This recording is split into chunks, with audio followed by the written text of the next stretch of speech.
Mononoke is a supernatural thriller anime produced in 2007 by Toei Animation and directed by Kenji Nakamura. The series is a spin-off of another Toei production called Ayakashi Samurai Horror Tales, produced in 2006.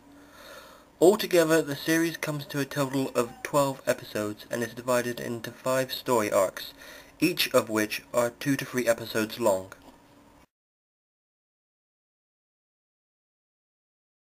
The series follows a nameless character known only as the Medicine Seller, as he travels the world in search of the Mononoke, unnatural demonic creatures that can appear as anything from the angry soul of an aborted baby to the vengeful spirit of a murder victim. Though I must warn you, the first 2 episodes deal with abortion, and even though there are no actual abortion scenes in either episode, some of the scenes may disturb more sensitive viewers, and might put some people off the rest of the series. But don't worry, if you can make it through that, then the rest will be a breeze. The only really notable character in this series would have to be the Medicine Seller. He is the only recurring character, with the rest simply being there to set up the episode. Even though he is the main character, he seems to have the least backstory and character development of anyone in the series. Not even his name is revealed to us, but judging from some unusual characteristics, such as elf-like ears, it is clear that he himself is not entirely human. The only thing we know about him is that for some unexplained reason, he has taken it upon himself to travel the world in dispatch of the Mononoke wherever he finds them. To do this he uses a special sword, but to draw the sword he needs the Mononoke's form, truth, and regret. Although the other characters are necessary for the episode's plot, there are some characters that make you wonder what was the point in them even being there. The artwork is what really drew me to this anime. It's bright, vibrant, and has a wide array of colors. It's quite similar to the ukiyo-e style of the 17th century Japan, only more colorful.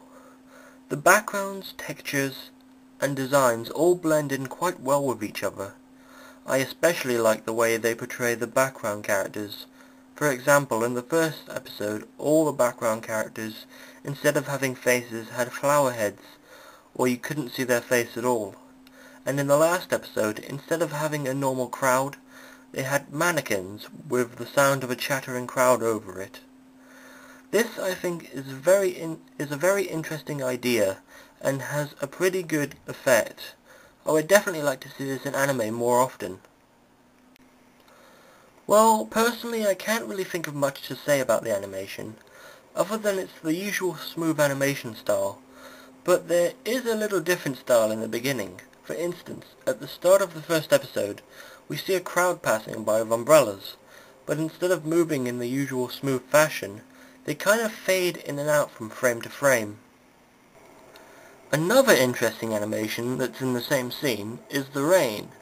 As well as having the normal rain, it also has what appear to be snowflakes falling and leaving a translucent line as they fall, which overlaps the normal rain animation, and I thought that was very well done and gave a great and unusual effect of rain. The last thing I'd like to address about the animation is the use of major transitions. Unlike the basic transition of fading out and back again, this anime uses sliding screens for its transitions, which I thought was really good and a unique way of going from one scene to another.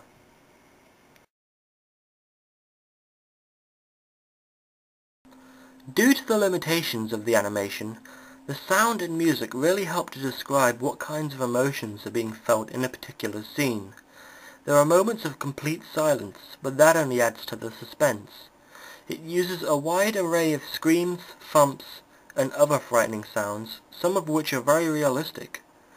The opening is very unusual. I can't really describe what exact style, but the sound of the instruments, such as accordions and violins, made me think it was French when I first heard it, but maybe that's just due to stereotypes.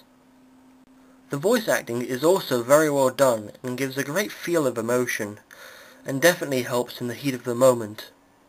The main character is voiced by Takahiro Sakurai, who has a huge repertoire when it comes to voice acting, including Kira Izuru from Bleach, Suzuku Kururugi from Code Geass, Tentomon from the Digimon series, Sasori from Naruto Shippuden, and Niba from Tower of Duraga, as well as many, many more, which really shows how wide a range of voices this guy can do.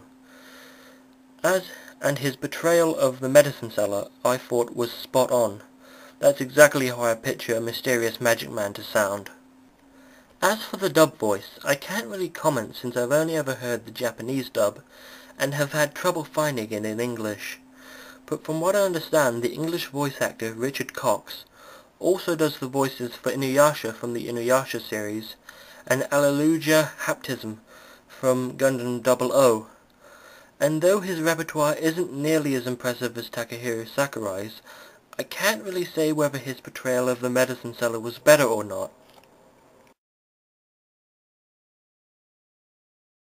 In conclusion, it's a pretty decent anime. It has some pretty good suspense, and the art style and color schemes were simply amazing in my opinion. I mean, you could watch the whole series just for its artistic value. The only problems I had was the lack of backstory or any information on the main character. I know he's supposed to be mysterious, but I would have preferred if they did something like let us learn more about him bit by bit as the series progressed. The only other gripe I had with it was that I felt the action scenes were a little short-lived for my liking. It just seemed to all be over too fast.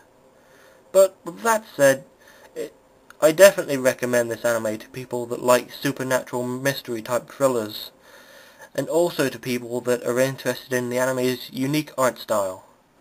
Final score, 7.5 out of 10.